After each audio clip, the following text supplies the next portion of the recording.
Welcome to KTC movie Tamil. புதுசாக நம்ம சேனலை பார்க்குறவங்க சப்ஸ்கிரைப் பண்ணிக்கோங்க. மறக்காமல் பெல் ஐக்கானையும் கிளிக் பண்ணிக்கோங்க. இன்றைக்கி நம்ம ஏற்கனவே பார்த்துட்டு இருந்த ஆன்கோயிங் க்ரைம் த்ரில்லர் சீரீஸோட 8வது எபிசோட் தான் பார்க்க போகிறோம். போன எபிசோடில் இது வரைக்கும் பார்த்துருந்துருப்போம் அப்படின்னா, ஜேம்ஸ் யார் தான் நம்மளை பிளாக்மெயில் பண்ணுறான்னு கண்டுபிடிக்கிறதுக்காக ஒரு ட்ராப் செட் பண்ணியிருப்பார். கரெக்டாக அந்த இடத்துக்கு போய் பார்க்கும்போது அந்த ட்ராப்பில் நிற்கிறது தேகு போலீஸாக தான் இருப்பார். இப்போ ஜேம்ஸுக்கு தேகு போலீஸ் தான் இதுக்கு பின்னாடினா இருக்கிறது, நம்மளை மிரட்டுறது அப்படின்றது தெரிஞ்சிருச்சு. அப்போ தேகு போலீஸ் எனக்கு முன்னாடி தெரியும், நீ சீக்கிரமாக கண்டுபிடிச்சிருன்னு சொல்லிட்டு, வேணா ஒன்று பண்ணலாம், நம்ம ஒரு டீல் பேசிக்கலாம். நீ வாரம் எனக்கு 100 மில்லியன் கொடுத்த அப்படின்னா இந்த விஷயத்தை நான் பெருசுப்படுத்த மாட்டேன். எனக்கு 100 மில்லியன் கொடுத்தா மட்டும் போதும், நான் உனக்கு எல்லா விதத்துலையும் ப்ரொடக்ஷன் கொடுக்குறேன். நீ எவ்வளோ வேணால் ட்ரக்ஸ் சேல் பண்ணிக்கலாம், ஓப்பனாகவே சேல் பண்ணால் நான் உனக்கு ஃபுல் சப்போர்ட் கொடுக்குறேன், ஏன்னா ஓகேவா அப்படின்ற மாதிரி டீல் பேசிகிட்டு இருப்பார். ஜேம்ஸுக்கு இந்த டீல் ஓகே சொல்கிறதா இல்லையானே தெரியாது. ஏன்னா போலீஸ் கண்டுபிடிச்சிட்டாங்க, அவங்க நினச்சா அரெஸ்ட் பண்ண முடியும். இப்போ என்ன பண்ணுறது அப்படின்ற மாதிரி சொல்லிட்டு டீலுக்கு ஓகே சொல்லலாமா வேணாமான்னு யோசிச்சுட்டு இருப்பாரு. அப்போ தேகு போலீஸ் இன்னொரு ஆஃபர் கொடுப்பாரு. வேணா நான் உனக்கு ஒன்று பண்ணுறேன், நீ எதுக்காக இந்த பிஸ்னஸ்குள்ளே வந்த, உனக்கான என்ன எய்ம் அப்படின்றது எனக்கு நல்லாவே தெரியும். உன்னோட எய்ம் அந்த கம்பெனியோட ஷேர் எல்லாத்தையும் வாங்கணுன்றது தானே. அந்த ஷேர் எல்லாம் வாங்குறதுக்கு நான் ஹெல்ப் பண்ணுறேன். நீ என்னோட பிளானுக்கு ஓகே சொன்ன அப்படின்னா என்ன என் பிளானுக்கு ஓகே சொல்கிறியா அப்படின்ற மாதிரி கேட்பாரு. இந்த பிளான் அவனுக்கு ரொம்ப பிடிச்சிருக்கும், ஏன்னா இதுதான் அவனோட குறிக்கோளும் கூட. அதனால் சரி அப்படின்ற மாதிரி சொல்லிட்டு டீலுக்கு ஓகே அப்படின்ற மாதிரி சொல்லிடுவான். இந்த டைம் யுன்ஸு என்ன பண்ணியிருப்பாங்க அப்படின்னா, அந்த ஃபோனில் இருக்க ஃபோட்டோஸ்லாம் செக் பண்ணி பார்க்கும்போது யுன்ஸு குடிச்சிட்டு போனது தானே அவங்க ஃபோட்டோ எடுத்து வச்சுருப்பாங்க. அப்போ எதாவது எந்த பிரச்சனையும் இல்லை அப்படின்ற மாதிரி சொல்லிட்டு ஒரு விஷயத்த நினச்சி பார்ப்பாங்க. ஆக்சுவலி இப்படி உங்கள் ஃபோனை வாங்கிட்டு வரதுக்கு முன்னாடி அவங்களுக்குள்ளே இருக்க கண்ணாடி எடுத்து அவங்க மண்டையை உடச்சிருப்பாங்கன்னு சொன்னேன்னு, ஆக்சுவலாக அது நடந்திருக்காது. அந்த ஃபோன் எடுத்துகிட்டு வரதுக்கு முன்னாடியே அவங்க போய் மீட் பண்ணி பேசலாம் அப்படின்ற மாதிரி போயிருப்பாங்க. அப்போ தான் யுன்ஸுக்கு ஒரு விஷயம் தெரிய வந்திருக்கும், தன்னோட ஃப்ரெண்டு ட்ரக் எடுத்துகிட்டு இருக்கா, அதுவும் தான் சேல் பண்ணுற ட்ரக் எடுத்துகிட்டு இருக்கா அப்படின்றது. இந்த விஷயத்தெல்லாம் நோட் பண்ண அவங்கள மிரட்டலாம் அப்படின்ற மாதிரி போவாங்க. ஆனால் இவங்க பதட்டத்தில் என்ன பண்ணியிருப்பாங்க அப்படின்னா, நிறைய ட்ரக் எடுத்துருக்கிறதுனால ட்ரக் ஓவர் டோஸ் ஆகி அப்படியே மயக்கடிச்சு விழுந்திருப்பாங்க. இந்த டைம் தான் யுன்ஸ் என்ன பண்ணியிருப்பாங்க அப்படின்னா, ஃபோனு அவங்கக்கிட்ட இருக்க ட்ரக் எல்லாத்தையும் யார் கண்ணிலே படக்கூடாது அப்படின்றதுக்காக அங்கேருந்து எடுத்துகிட்டு ஓடிருப்பாங்க. அப்படி தான் அந்த ஃபோட்டோ செக் பண்ணி பார்க்கும்போது எதுவுமே இல்லைன்றது தெரிய வந்திருக்கும். அப்போ நம்மளை பிளாக்மெயில் பண்ணுறது இவ கிடையாது, ஏன்னா இவ ஆல்ரெடி ட்ரக்ஸ் சாப்பிட்றப்ப நம்மளை வச்சு பிளாக்மெயில் பண்ண மாட்டா அப்படின்றத கன்ஃபார்ம் பண்ணிவிட்டு அவங்கள ஹாஸ்பிட்டலே அட்மிட் பண்ணியிருப்பாங்க. இந்த மாதிரி விஷயம்லாம் நடந்துச்சுல, இதெல்லாம் நம்ம எப்படியாவது ஜேம்ஸ் கிட்ட சொல்லணும் அப்படின்ற மாதிரி சொல்லிட்டு தன்னோட ஃப்ரெண்டை ஹாஸ்பிட்டல்ஸ் அனுப்பிட்டு அவங்க அங்கேருந்து கிளம்பி வீட்டுக்கு போவாங்க. இன்னொரு சைடு ஒரு பெரிய கம்பெனி தான் காட்டுறாங்க. அங்கே ஷேர் ஹோல்டர் மீட்டிங் எல்லாம் நடந்துகிட்ருக்கு. இந்த கம்பெனி தான் நம்ம ஹீரோ வாங்கணும்னு ட்ரை பண்ணிகிட்ருக்காரு. அப்படி வாங்குற மீட்டிங் நடந்துகிட்டு இருக்கும்போது அதோட சேர்பர்சன் இருப்பாங்களே, அவங்களுக்கு திடீர்னு ஹாலுசினேஷன் ஸ்டார்ட் ஆகும். எறும்புகள்லாம் தன்னை அட்டாக் பண்ணி கொள்கிற மாதிரி அப்படியே ஃபீல் ஆகிட்டே இருக்கும். ஏன் இப்படி ஃபீல் ஆகுது அப்படின்னா, அவர் ஆல்ரெடி ட்ரக் எடுத்துக்குவார் போல இருக்குது. இப்போ அந்த ட்ரக்கோட பியூரிட்டி அதிகப்படுத்தி கொடுத்துருப்பாங்க. அதனால் ஓவர் டோஸ் ஆனதுனால அங்கே இருக்கிறது எல்லாமே ஹாலுசினேஷனில் தெரிய ஆரம்பிச்சிருக்கும். அதை தாங்க முடியாமல் தான் அவருக்கு அப்படியே பைத்தியம் பிடிக்கிற மாதிரி ஆக ஆரம்பிச்சிடும். சரி, இப்போ என்ன பண்ணுறது, நம்ம ஷேர் ஹோல்டர் மீட்டிங்கில் இருக்கோம் அப்படின்றத அவர் ரியலைஸ் பண்ணிட்டாரு. இதை விட்டு போகக்கூடாது அப்படின்றதுக்காக தன்னை தானே காயப்படுத்திக்குவார். இந்த விஷயத்தை அந்த மீட்டிங்கில் இருக்க எல்லாருமே பார்த்து ஃபோட்டோ அண்ட் வீடியோ எடுத்து வைரல் ஆக்கி விட்டுருவாங்க. இப்படி ஒரு அஃபிஷியல் மீட்டிங்கில் கம்பெனியோட சேர்பர்சன் இந்த மாதிரி நடந்துட்டாங்க அப்படின்னா அந்த கம்பெனியோட ஷேர்ஸ் டவுன் ஆகும்ல, அது மாதிரி டக்குன்னு அந்த ஷேர் எல்லாமே குறைய ஆரம்பிக்குது. இந்த விஷயத்த நம்ம ஹீரோக்கு அவனோட ஆட்கள் வச்சுருப்பானே, அவன் ஃபோன் பண்ணி இன்ஃபார்ம் பண்ணுவான். உடனே ஹீரோ என்ன பண்ணுவான்னா, தன்கிட்ட இருக்க பணத்தை வச்சு அந்த ஷேர்ஸ் எல்லாமே கொஞ்சம் கொஞ்சமாக வாங்க ஆரம்பிப்பான். இப்படி ஒரு பொருளி போகுன்றப்ப இன்னும் கொஞ்சம் நாளைக்கு ஷேர் டவுனில் தான் இருக்கும், கூடி இருக்காதுல்ல. இந்த டைத்தை யூஸ் பண்ணி ஷேர் எல்லாம் வாங்கிடலாம்ல அப்படின்றது தான் ஹீரோவோட பிளானு. இதுக்கு தேகு போலீஸும் ஹெல்ப் பண்ணியிருப்பாரு. அதனால தான் அவரை வாங்க முடிஞ்சிருக்கும். இந்த வேலை முடிச்சுட்டு ஹீரோ வந்திருப்பாரா. இந்த டைம் யுன்ஸும் என்ன பண்ணுவாங்க அப்படின்னா, தன்னோட ஒர்க் எல்லாமே முடிச்சுட்டாங்களே, சரி எல்லாமே முடிச்சாச்சு, நம்ம வீட்டுக்கு போகலாம் அப்படின்ற மாதிரி சொல்லிட்டு வீட்டுக்கு நேராக போவாங்க. வீட்டுக்கு போய் பார்த்தாங்க அப்படின்னா, அவங்க வீட்டுக்குள்ளே ஹஸ்பண்ட் தான் வந்திருப்பார்ல ஹாஸ்பிட்டல்லேருந்து, அவங்க ஹஸ்பண்டு, அவங்க பொண்ணு, அப்புறம் ஃப்ரெண்டு 3 பேர் பார்க்குறதுக்கு அப்படியே ஃபேமிலி மாதிரி உட்காந்து சாப்பிட்டுட்டு என்ஜாய் பண்ணிகிட்டு இருப்பாங்களா. இதை பார்க்கும்போது அப்படியே அவங்களுக்கு மனசு விட்டு போயிடும். இதுக்கு முன்னாடி ஹீரோயின் தானே வீட்டில் சமைச்சு கொடுத்து அவங்களோட ஹஸ்பண்டையும் பொண்ணையும் பார்த்துருந்துருப்பாங்க. இப்போ தனக்கு பதிலாக தான் ஃப்ரெண்டு பண்ணுறாங்க அப்படின்றத பார்க்கும்போது கொஞ்சம் கில்ட்டி ஃபீலிங் ஆரம்பிச்சிடும். நம்ம தான் பணம் பின்னாடி போய் நம்ம ஃபேமிலி பார்க்க முட்டவங்க போல இருக்குது, அதனால் தான் நம்ம ஃபேமிலியில் கஷ்டப்படுறாங்க அப்படின்ற மாதிரி சொல்லிட்டு ரொம்ப ஃபீல் பண்ணிகிட்டு இருப்பாங்க. நம்மளால் இவ்வளோ ஹாப்பியாக ஃபேமிலி கூட இருக்க முடியலையே, நம்ம 3 பேர் மட்டும் ஃபேமிலியாக இருந்து அவ்வளோ நல்லாயிருக்கும் அப்படின்ற மாதிரி சொல்லிட்டு பார்த்துட்ருப்பாங்க. இருப்பாங்க. இருந்தாலும் அதுக்கு மேற்பட்டு வந்து அவங்களால அங்கே இருக்க முடியாது. இப்போ ஒர்க் பண்ணி பார்த்தாகணும்ல, அதுக்காக இதை பார்க்கணும் அப்படின்ற மாதிரி சொல்லிட்டு அங்கேருந்து கிளம்பி போயிடுவாங்க. அடுத்த நாள் காலையில் தான் காட்டுறாங்க. இந்த மாதிரி வந்து விஷயம்லாம் நடந்து போச்சு. இந்த மாதிரி ஓவர்டோஸ் எடுத்து அட்மிட் ஆகிருக்காங்கன்ற விஷயம் வந்து இது எல்லாருக்கும் தெரிய வருவோம். அவங்கள கொண்டு போய் ஹாஸ்பிட்டலில் அட்மிட் பண்ணியிருப்பாங்க. உடனே அவங்கள பார்க்கறதுக்காக ஃப்ரெண்டோட ஹஸ்பண்ட் வந்து மீட் பண்ணுவார். மீட் பண்ணவருக்கு இந்த மாதிரி அவங்க ட்ரக் எடுத்திருக்காங்க தெரிஞ்சது, இதுக்கு மேலே அவங்க கூட என்னால் குடும்பம் நடத்த முடியாது, நான் உன்னை டிவோர்ஸ் பண்ண போகிறேன்டி அப்படின்ற மாதிரி சொல்லிட்டு அங்கேருந்து கிளம்பி போயிடுவார். இப்படி அவர் போனதுக்கு அப்புறமேட்டுக்கு அவங்கள மீட் பண்ணுறதுக்காக யூன்ஸு வருவாங்க.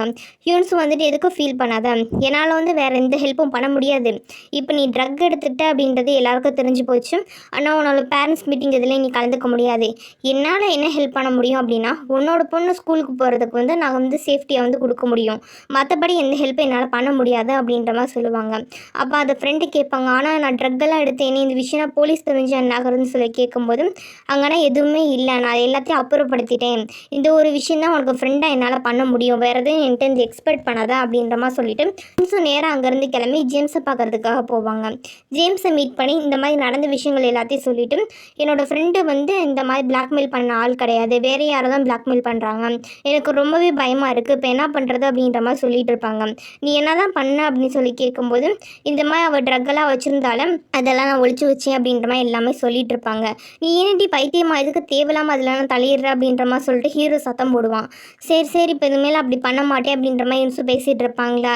சரி இனிமேலாம் அதெல்லாம் பற்றி பேச வேணாம், இப்போ நம்ம வந்து முக்கியமாக என்ன பண்ணணும் அப்படின்னா அவங்க கேட்ட அமௌண்ட்டை கொடுத்தாகணும், நம்மளை பிளாக்மெயில் பண்ணுறாங்களே அவங்களுக்கு, அதுக்கு வந்து நம்ம ஸ்பீடாக வந்து ட்ரக்கை வித்தாகணும், அதுக்கான வேலையென்னா பாரு அப்படின்ற மாதிரி சொல்லுவாங்க.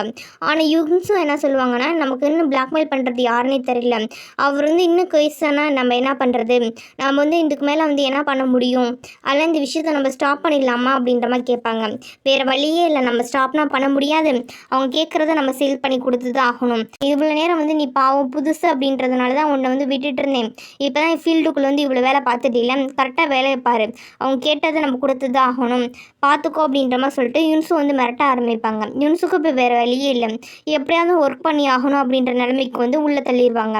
ஆக்சுவலி ஜேம்ஸ் ஏன் வந்து யூன்ஸும் வந்து இந்த மாதிரி வந்து மிரட்டிட்டு இருக்காரு அப்படின்னா, தேகு ஜேம்ஸும் டீல் பேசிகிட்டு இருப்பாங்களே, அப்போ தேகு வந்து ஒரு ஆஃபர் சொல்லியிருப்பாரு, இதில் வந்து யூன்ஸும் இருக்காங்கன்றது எனக்கு நல்லா தெரியும், அந்த அம்மா நல்லா ஈஸியாக வந்து மூளை வேலை பண்ணி தான் விற்கிது, ஆனால் ஈஸியாக மாட்டிக்கூடிய இடத்துல இருக்கிறது அந்த அம்மா தான், நம்ம 3 பேர் சேர்ந்து ஒர்க் பண்ணுற மாதிரி இருக்கட்டும், பெரிய பெரிய பிரச்சனை வரலை அப்படின்னா அவனை வந்து நான் காப்பாற்றி விட்டுருவேன், அதை பற்றி பிரச்சனை இல்லை, ஒருவேளை இக்கட்டான சூழ்நிலையில் நம்ம எதுவும் மாட்டிக்கிட்டோம் அப்படின்னா எல்லா பிளேமே அவங்க மேலே தூக்கி போடுற மாதிரி நம்ம வச்சுக்கணும், அவங்கள நம்ம பழிக்கடாவை ஆக்கிடலாம், இந்த டீலுக்கு உனக்கு ஓகே நான் தான் நான் உனக்கு ஹெல்ப் பண்ணுவேன் அப்படின்ற மாதிரி தான் பேசியிருப்பார். அதுக்கு ஜேம்ஸுக்கு இது நல்லா சரின்னு தான் பட்டிருக்கோம், ஏன்னா அவனுக்கு பணம் தேவைப்படுது, ஆனால் நம்ம இதுக்கு ஓகே கொடுத்தா தானே சரியாக இருக்கும் அப்படின்ற மாதிரி சொல்லிட்டு சரி அப்படின்ற மாதிரி டீல் பேசியிருப்பாங்க. அவங்க அப்போ பேசிகிட்டு இருக்கும்போதே நான் தான் இந்த பிளாக்மெயில் பண்ணுறேன் அப்படின்றது யூன்ஸுக்கு தெரியாமல் பார்த்துக்கோ, ஏன்னா அவளுக்கு வந்து பிளாக்மெயில் பண்ணுறது யாருன்னு தெரிஞ்சிச்சு அப்படின்னா துணிஞ்சு எதையும் செய்ய மாட்டா, கொஞ்சம் ரொம்ப பயந்துகிட்டே இருப்பாள், இதுக்கு மேற்பட்டு வந்து நான் தான் பிளாக்மெயில் பண்ணுறேன்னு தெரியாமல் பார்த்துக்கோ, உனக்கு தெரிஞ்சதோடு இருக்கட்டும் அவள்கிட்ட சொல்லாத அப்படின்ற மாதிரி சொல்லியிருப்பாங்க. அதனால தான் அவரும் சொல்லியிருக்க மாட்டாங்க. இவங்க 2 பேரும் சேர்ந்து யூன்ஸும் மாட்டி விடணும்னு பிளான் பண்ணிட்டாங்க. இந்த விஷயம் எதுவுமே யூன்ஸுக்கு தெரியாது. இப்போ வேறு வழி இல்லைல்ல, போய் ஒர்க் பண்ணி ஆகணும் அப்படின்ற மாதிரி சொல்லிவிட்டு அங்கேருந்து அந்த இதெல்லாம் விற்கிறதுக்கான வேலை பார்க்கணுன்றதுக்காக வீட்டுக்கு போவாங்க. வீட்டுக்கு போனால் இப்போ தான் ஹஸ்பண்ட் எல்லாம் வீட்டுக்கு வந்துட்டாங்களே, எல்லாரும் ஆளுக்கு ஒரு பக்கம் வேலை பார்த்துட்டு இருப்பாங்க. யூன்ஸுக்கு வீட்டுக்கு வரவே பிடிக்காது, ஏன்னா இவ்வளோ வேலை பார்க்கணும், என்ன பண்ணுறது அப்படின்னு சொல்லிட்டு வீட்டுக்கு வந்தாலும் ஒழுங்காகவே இருக்க மாட்டாங்க, எல்லாட்டையும் எரிஞ்சு விழுதுட்டு அங்கேருந்து போவாங்க. அவங்க வீட்டில் இருக்கவங்களுக்கும் ரொம்ப கஷ்டப்படுறாள் அப்படின்ற மாதிரி சொல்லிட்டு ஃபீலிங்காக இருக்கும். ஆனால் யூன்ஸுக்கு வீட்டில் இருக்கவங்கள ஃபேஸ் பண்ணவே பிடிக்கலையே, ஏன்னா எப்போ வந்து யார் வந்து பிடிச்சிட்டு போவாங்கன்னே தெரியாதுல்ல, நம்ம இந்த வீட்டுக்கே வரதை அவாய்ட் பண்ணணும், ஏன்னா அப்போ தான் நம்ம ஹஸ்பண்டும் சரி பொண்ணும் சரி ரொம்ப கஷ்டப்பட மாட்டாங்க அப்படின்ற மாதிரி சொல்லிட்டு அவள் பாட்டுக்கு ஃபீல் பண்ணிவிட்டு எப்பயும் போல தான் அவளோட டெய்லி ஒர்க்கை பார்க்கணும்ல, அந்த பேக்கிங் வேலை பண்ணுறது மற்றது எல்லாத்தையுமே அதெல்லாம் பண்ணுறதை பார்க்குறதுக்காக அங்கேருந்து கிளம்பி போய் அந்த வேலையை பார்த்துட்ருப்பாங்க. இப்படி வீட்டுக்கு வராமல் வெளியிலேயே உட்காந்து வேலை பார்த்துட்டு அதை சேல்ஸ் பண்ணுறதுக்கு என்ன பண்ணணும்னு சொல்லிட்டு இதே வேலையை ரொட்டீனாக அவங்க பார்த்துட்ருப்பாங்களா. அதனால் சூப்பர் மார்க்கெட்டுக்கு வந்து ரெகுலராக அவங்களால வேலைக்கு போக முடியாது.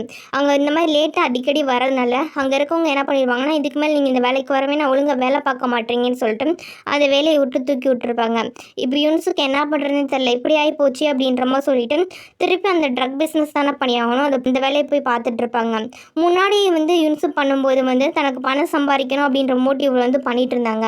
இப்போ ஒருத்தவங்க ஃபோர்ஸ் பண்ணி பண்ண சொன்னதுனால அவங்களுக்கு கொஞ்சம் விதமான பயம் அதெல்லாம் ஆரம்பிச்சிரும்.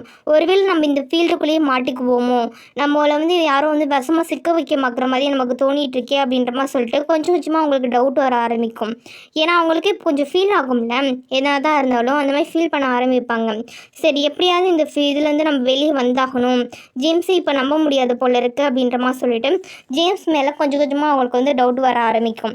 இந்த டைம் வந்து அசிஸ்டன்ட் போலீஸை தான் காட்டுவாங்க. அவன் என்ன பண்ணுவான் அப்படின்னா, அந்த பேந்தம் ஆர்கனைசேஷனோட ஹெட் இருக்கான அவனை ஜெயிலில் அரெஸ்ட் பண்ணி வச்சுருப்பாங்களே, அவங்களை மீட் பண்ணுறதுக்காக போவான். ஃபஸ்ட்டு பார்த்துட்டு அசிஸ்டன்ட் போலீஸ்கிட்ட அவன் பேச மாட்டான். அதுக்கப்புறமேட்டுக்கு அவனும் நான் இந்த மாதிரி உங்களுக்கு தகவல் சொல்கிற ஒரு ஆள் தான் அப்படின்றத வந்து டீட்டெயில்ஸ் எல்லாம் காட்டினது பிறகு தான் பேசுவான்.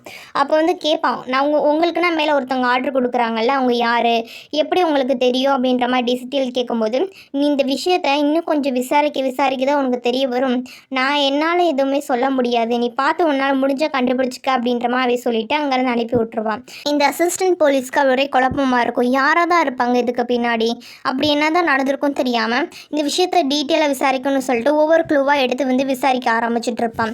இந்த விஷயம் எல்லாத்தையும் டேகோ போலீஸ் வந்து நோட் பண்ணிகிட்டே இருப்பாங்க. இப்போ வந்து அவங்க தானே டீல் போட்டிருக்காங்க, இந்த விஷயம் தெரிஞ்சால் என்ன ஆகுது அப்படின்ற மாதிரி சொல்லிட்டு இவனை எப்படியா ஸ்டாப் பண்ணணும்னு நினைப்பாங்க. இந்த டைம் பார்த்து அசிஸ்டன்ட் போலீஸ் அவனே வந்து டேகோ போலீஸ்கிட்ட கேட்பாரு, இந்த மாதிரி வந்து இந்த கேஸ் வந்து நான் ஃபர்தராக கொண்டு போகணும், நீங்கள் ஹெல்ப் பண்ணுவீங்களான்னு கேட்கும்போது சரிப்பா ஹெல்ப் பண்ணுறேன் அப்படின்ற மாதிரி சொல்லிட்டு அவனுக்கு பர்மிஷனும் கொடுத்துருவாங்க. ஆனால் தேகுவுக்கு வந்து இந்த விஷயத்தை எப்படியா ஸ்டாப் பண்ணி ஆகணும், இவனை ஏதாவது ஒரு வழியில் ஒழிச்சு கட்டி ஆகணுமே அப்படின்ற மாதிரி சொல்லிட்டு இவனை எப்படி வந்து தன்னோட வழியிலேருந்து அகற்றணும் அப்படின்ற மாதிரி சொல்லிட்டு பிளான் பண்ணிகிட்டு இருப்பாங்க. இப்படி வந்து தேகு போலீஸ் வந்து ஒரு விஷயத்தை வந்து ஃபோர்ஸ்ஃபுல்லாக பண்ணணும், ஒருத்தவங்களை தடுக்கணும், இந்த ஃபீல்டுக்குள்ளே வரணும், ட்ரக் காசு வேணும்னு சொல்லி ஏன் நினைக்கிறாரு அப்படின்னா, அவருக்கு வந்து ஒரு சில விஷயங்களுக்காக பணம் வந்து முக்கியமாக தேவையாக இருக்குது. அப்படி என்ன தேவை அப்படின்னா, முன்னாடி வந்து இவங்க ஒய்ஃபும் இவர் வந்து சேர்ந்து சந்தோஷமாக வாழ்ந்துட்டு இருந்திருப்பாங்க. திடீர்னு ஒரு நாள் வந்து இவர் வந்து ரொம்ப ரிஸ்க்கான வேலைனா பார்க்குறேன்னு சொல்லிட்டு இவங்க ஒய்ஃப் என்ன பண்ணிடுவாங்க அப்படின்னா, ஃபாரினுக்கு வந்து மேரேஜ் பண்ணிட்டு போகிறேன் அப்படின்ற மாதிரி சொல்லிட்டு இவர் வந்து விட்டுட்டு இன்னொருத்தவங்களை கல்யாணம் பண்ணிட்டு போயிருப்பாங்க. அவங்க கூட தான் இப்போ இவரோட பையனும் இருக்கான். அந்த பையனை திருப்பி தாங்கிட்டு கொண்டு வரணும் அப்படின்னு சொல்லி கேஸ் போடும்போது, நீங்கள் வந்து உங்கள் பையனை உங்கள் கூட வச்சுக்கணும் அப்படின்னா உங்களுக்கு வந்து சொந்தமாக வீடு இருக்கணும், ஒரு குறிப்பிட்ட ப்ராப்பர்ட்டி சொத்து இருக்கணும், அவனை வந்து கரெக்டாக வந்து நீங்கள் லீட் பண்ணி கொண்டு போக முடியுன்றதுக்கான எவிடன்ஸ் எல்லாம் நீங்கள் காட்டினீங்கன்னா தான் கேஸ் எடுத்துக்க முடியும் அப்படின்ற மாதிரி சொல்லியிருப்பாங்க. இப்போ இவ்வளோ இது ரெடி பண்ணணும் அப்படின்றப்ப அமௌண்ட்டு தேவைப்படும்ல, அப்போ என்ன பண்ணுறது, அந்த அமௌண்ட்டுக்காக தான் இந்த விஷயம் பண்ணியிருப்பார். இதுக்கு முன்னாடி கூட வந்து கொஞ்சம் இந்த விஷயத்தை வந்து கொஞ்சம் பொறுமையாக ரெடி பண்ணிட்டு பண்ணலாம் அப்படின்ற மாதிரி சொல்லி நினச்சிருப்பாரு. ஆனால் இப்போ ரீசெண்டாக வந்து அவங்களோட ஒய்ஃப் வந்து அவர் புதுசாக கல்யாணம் பண்ணியிருப்பாங்களே, அவங்க கூட பார்த்ததுலேருந்து இவருக்கு ரொம்ப டென்ஷன் ஆயிரும். கூடிய சீக்கிரம் தன்னோட பையனை வந்து நம்மக்கிட்ட கொண்டு வந்து வச்சுக்கணும், அவகிட்ட விடக்கூடாது அப்படின்ற மாதிரி முடிவு பண்ணிவிட்டு உடனே டென்ஷனில் என்ன பண்ணுவார் அப்படின்னா, ஜேம்ஸுக்கு கால் பண்ணி கூப்பிடுவார்.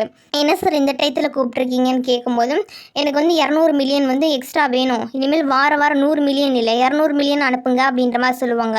என்ன சார் அதுக்குள்ளே 200 மில்லியனா அப்படின்னு கேட்கும்போது, ஆமாம் உனக்கு தான் ப்ரொடக்ஷன் தரேன்னு சொல்லி சொன்னேன்னு, அதனால் கரெக்டாக நீ வந்து கொடுக்குறதுக்கு வழியை பாரு அப்படின்ற மாதிரி சொல்லி மிரட்டி விட்டுருவான். ஜேம்ஸுக்குன்னா என்ன பண்ணுறதுனே தெரியாது. இப்படி வந்து வசமாக சிக்கிக்கிட்டோமே, இதுக்கு மேலே எதுவுமே பண்ண முடியாதே அப்படின்ற மாதிரி சொல்லிட்டு அவள் எப்படியே டென்ஷனில் இருப்பான். அப்படியே கொஞ்ச நாள் போகுது. அடுத்து ஜேம்ஸ் என்ன பண்ணுவான் அப்படின்னா, அவனோட வீட்டுக்கு வந்து சாப்பிட்றதுக்காக போயிருப்பான். வீட்டுக்கு போய் சாப்பிட்டுட்டு இருக்கும்போது அவங்க அப்பா வந்து நல்லா தான் பேசுவார், அவங்க தம்பியும் நல்லா தான் பேசுவான். ஆனால் அவங்க அம்மா மட்டும் அவன்கிட்ட ஒழுங்காகவே பேச்சு கொடுத்துக்க மாட்டாங்க. சொல்லப்போனால் இத்தனை வருஷமாக ஜேம்ஸ் வந்து இந்த வீட்டுக்கு வந்திருக்க மாட்டான். இப்போ ரீசெண்டாக வரதுக்கான காரணம், அந்த கம்பெனியோட ஷேர் எல்லாம் டவுன் ஆச்சுல, அது எல்லாத்தையும் இவன் தானே வாங்கியிருப்பான். அதனால் கொஞ்சம் ஷேர் எல்லாம் வீட்டுக்கு வாங்கி கொடுத்து தன்னோட கம்பெனிக்கு சப்போர்ட் பண்ணுறதுனால சரி இவனை வந்து திருப்பி சேர்த்துக்கலாம் அப்படின்ற மாதிரி சொல்லிட்டு வீட்டுக்கு கூப்பிட்டுருப்பாங்க. அப்படி தான் சேர்ந்து எல்லாம் டின்னர் சாப்பிட்டுட்டு இருப்பாங்க. எல்லோரும் சாப்பிட்டுட்டு இருக்கும்போது மற்றவங்களாம் இவங்ககிட்ட கொஞ்சம் நல்லா நடந்துக்கிட்டாலும் அந்த சேர்மனோட ஒய்ஃப் மட்டும் இவன்கிட்ட வந்து ஒழுங்காகவே பேச மாட்டாங்க. கொஞ்சம் மாதிரி தள்ளி தள்ளி பேசுகிறது, கொஞ்சம் வந்து வெறுப்பாக பேசுகிறது மாதிரி இது பண்ணிகிட்டு இருப்பாங்க. சாப்பிடும்போது கூட இவங்க கையை வந்து அந்த சாப்பாடு கிண்ணத்தில் பட்டோன்னா அப்படியே பதறி வந்து ஏதோ கொலகாரனை பார்த்த மாதிரி பயந்து போய் உட்காந்துருப்பாங்க. அதுக்கு மேலே அவங்களால அங்கே இருக்கவே முடியாது. நான் கிளம்புறேன் அப்படின்ற மாதிரி சொல்லிட்டு ஏதோ காரணம் சொல்லிட்டு அங்கேருந்து போயிடுவாங்களா. இதெல்லாம் ஜேம்ஸும் சரி அங்கே இருக்க எல்லோரும் நோட் பண்ணிகிட்டு இருப்பாங்க. கொஞ்ச நேரம் சாப்பிட்டுட்டு இருக்கும்போதே அந்த சேர்மனும் இந்த ஒன்ஸை வந்துடுறேன்ப்பா அப்படின்ற மாதிரி சொல்லிட்டு ஒய்ஃப் கிட்ட போய் ஏண்டி என்னாச்சுன்னு சொல்லி கேட்கும்போது, என்னால் அவனை பார்க்கவே முடியலைங்க, அவனை பார்த்தாவே எனக்கு அப்படியே பதறுது, என்னன்னா அவங்ககிட்ட தான் போக சொல்லாதீங்க, என்ன அவங்க கண்ணு முன்னாடி வரக்க வேணாம் அப்படின்ற மாதிரி சொல்லிட்டு அப்படியே பயத்தில் நடுங்கி பேச ஆரம்பிச்சிருவாங்க. இந்த விஷயம் எல்லாத்தையுமே அந்த சைடு வந்து ஜேம்ஸ் வந்து பார்த்துட்டு தான் இருப்பான். சரி இப்படி வந்து இந்த அளவுக்கு நம்மளை வெறுக்காங்க அப்படின்ற மாதிரி சொல்லிட்டு ரொம்ப ஃபீல் பண்ணிட்டு போவானா. அப்போ அவனோட தம்பி வந்து சொல்லுவான், இன்னும் வந்து காசு வந்து ரெடி பண்ணி ஆகணும், நீ இன்னும் 200 மில்லியன் சேர்த்தாகணும், 200 மில்லியன் இருந்துச்சுன்னா தான் அந்த கம்பெனியோட ரிமைனிங் ஷேர் எல்லாம் நம்ம வாங்க முடியும், பார்த்து அதுக்கான பணத்தை ரெடி பண்ண அப்படின்ற மாதிரி சொல்லிட்டு அங்கேருந்து அனுப்பி வைப்பான். ஜேம்ஸுக்கு அப்படியே பைத்தியம் பிடிக்கிற மாதிரி இருக்கும். ஒரு பக்கம் என்னன்னா இந்த தேகோ போலீஸ் 200 மில்லியன் கேட்குறான், நமக்கு 200 மில்லியன் ஆகும் தேவைப்படுது, வேறு வழி இல்லை, அவளுக்கு கால் பண்ணி இன்ஃபார்ம் பண்ண வேண்டியதான் அப்படின்ற மாதிரி சொல்லிட்டு யுன்ஸுக்கு கால் பண்ணி 200 மில்லியன் ரெடி பண்ணுறதுக்கு இன்னும் வந்து வேலைகள்லாம் ஸ்பீடப் பண்ணு, இன்னும் என்னென்ன விதத்தில் விற்க முடியுமோ அது எல்லாத்தையும் பண்ணு அப்படின்ற மாதிரி சொல்லிடுவான். ஆக்சுவலி இந்த கட்டத்தில் யுன்ஸுவை மாட்டி விடணும் அப்படின்றதெல்லாம் அவன் கன்ஃபார்மே பண்ணிட்டான். அப்படி மாட்டி விட்டால் மட்டும்தானே நமக்கு வந்து எல்லாமே கிடைக்கும்னு சொல்லிட்டு. ஆனால் யுன்ஸுக்கு வந்து ஒரு ஃபீல் ஆகும், என்ன இப்போ திடீர்னு இந்த அளவுக்கு சொல்கிறான் அப்படின்றப்ப மாட்டிக்க மாட்டான்னு பயம் இல்லையா, அப்போ மாட்டிக்க போகிறேன்னு தெரிஞ்சு ஏன் இப்படி பண்ணுறான், அவனை நம்ம ஃபாலோ பண்ணி ஆகணுமே அப்படின்ற மாதிரி சொல்லிட்டு முதல்ல வந்து இதுக்கான வேலையை ஏற்பாடு பண்ணிவிட்டு நம்ம ஃபாலோ பண்ணணும் அப்படின்ற மாதிரி சொல்லி முடிவு பண்ணுவாங்க. அடுத்த நாள் காலையிலேயே ஜேம்ஸ் என்ன பண்ணுறான் எங்கே போகிறான்றதெல்லாம் ஃபாலோ பண்ணும்போது ஒரு கம்பெனியோட ஷேர்ஸ் எல்லாம் வாங்குறதுக்கு போயிருப்பான் பார்த்தீங்களா, அந்த கம்பெனியோட வாசலில் வந்து அவன் போகிறத பார்த்துருப்பான். அப்புறம் தான் தெரிய வந்திருக்கும் இந்த கம்பெனியோட டேரக்டர் வந்து இப்போ வந்து அட்மிட் ஆகிருக்காரு ஹாஸ்பிட்டலில் அப்படின்ற மாதிரி சொல்லிட்டு. உடனே அந்த ஹாஸ்பிட்டலில் போய் செக் பண்ணி பார்க்கும்போதும் அங்கேயும் ஜேம்ஸும் சரி இந்த சேர்மனும் சரி பேசிகிட்டு இருப்பாங்க. அவனுக்கு இன்னும் கூட ட்ரக் வேணும் அப்படின்ற மாதிரி கேட்டுட்டு இருப்பான். ஆனால் என்னென்னா இப்போ அந்தளவுக்கு வந்து ட்ரக் எடுக்கணும் அடிக்ட் ஆகணும் அப்படின்ற மாதிரிலாம் இருக்காது. ஏன்னா ஒரு தடவை வந்து இவ்வளோ தூரம் ரத்தத்தை பார்த்துட்டானே, அதனால் வேணாம், இவ்வளோ தூரம் மோசமாக இருக்கும், பவர் மட்டும் கொஞ்சம் கம்மியாக இருக்க மாதிரி கொடுங்க அப்படின்ற மாதிரி டிஸ்கஸ் பண்ணிகிட்டு இருப்பாங்க. இந்த விஷயம் எல்லாத்தையும் யூன்ஸ் வந்து நோட் பண்ணுவாங்க. அப்போ ஜேம்ஸ் வந்து நம்மளை வந்து பலியாட ஆக்கிறதுக்கு முடிவு பண்ணிட்டான், வேறு ஏதோ ஒரு பிளான் வந்து பண்ணியிருக்கான். நம்ம வந்து இன்னும் க்ளோஸாக அவனை வாட்ச் பண்ணிகிட்டே இருக்கும்போது தான் நமக்கு வந்து என்ன நடக்குதுன்றது தெரிய வரும். இப்போ வந்து இவன் ரீசெண்டாக என்ன பண்ணியிருக்கான், இந்த 200 மில்லியனுக்கான ட்ரக்கை வந்து பேசி விற்கணுன்ற டீல் பேசியிருக்கானே, அதுக்கு யாருக்குன்ற பேரை வந்து இவங்க பார்த்து வச்சுக்குவாங்க. அதுக்கான அமௌண்ட்டை வந்து இவங்களே என்ன பண்ணுவாங்க அப்படின்னா ஜேம்ஸ் கிட்ட போகாத மாதிரி தானே வாங்கிக்கிட்டு அதுக்கான ட்ரக்கே எடுத்துகிட்டு அங்கேருந்து கிளம்பி போயிடுவாங்க. இவனும் அங்கே இங்கேன்னு தேடி பார்ப்பான், இன்னும் நியூஸும் கண்டுபிடிக்க முடியல அப்படின்ற மாதிரி டென்ஷனில் இருப்பானா. அந்த டைம் வந்து தேகு போலீஸ் வந்து கால் பண்ணி இவனை மீட் பண்ணணும் அப்படின்ற மாதிரி சொல்லியிருப்பாரு. அவனே இவனும் என்ன பண்ணுவான் அப்படின்னா ஒரு மீட் பண்ணுறதுக்காக ஒரு பாலஞ்சு பில்டிங்க்கு மேலே வந்து மீட் போய் பேசிகிட்டு இருப்பாங்க. வந்தோடனே தேகு போலீஸ் என்ன பண்ணுவாருன்னா ஜேம்ஸை போட்டு அடிக்க ஆரம்பிப்பார். எப்படா காசு கொடுப்பேன், 200 மில்லியன் கேட்டேனே, எவ்வளோ நாள் ஆச்சு, ஏன்டா லேட் பண்ணான்னு சொல்லி கேட்கும்போது கொஞ்ச நாள் தான் நான் வந்துடும் சொல்லிட்டு 2 பேர் ஆர்கியூ பண்ணி ஒருத்தர் சண்டை போட்டுட்டு இருப்பாங்க.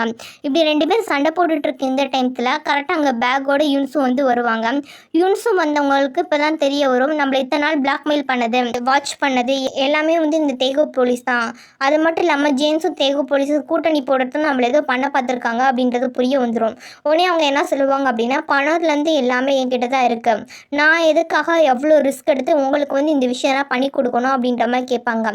இப்போ தான் சண்டை போட்டுட்டு இருக்க ஜேம்ஸும் சரி தேகு போலீஸும் சரி அங்கே யூன்ஸும் வந்திருக்கதான் பார்ப்பாங்க.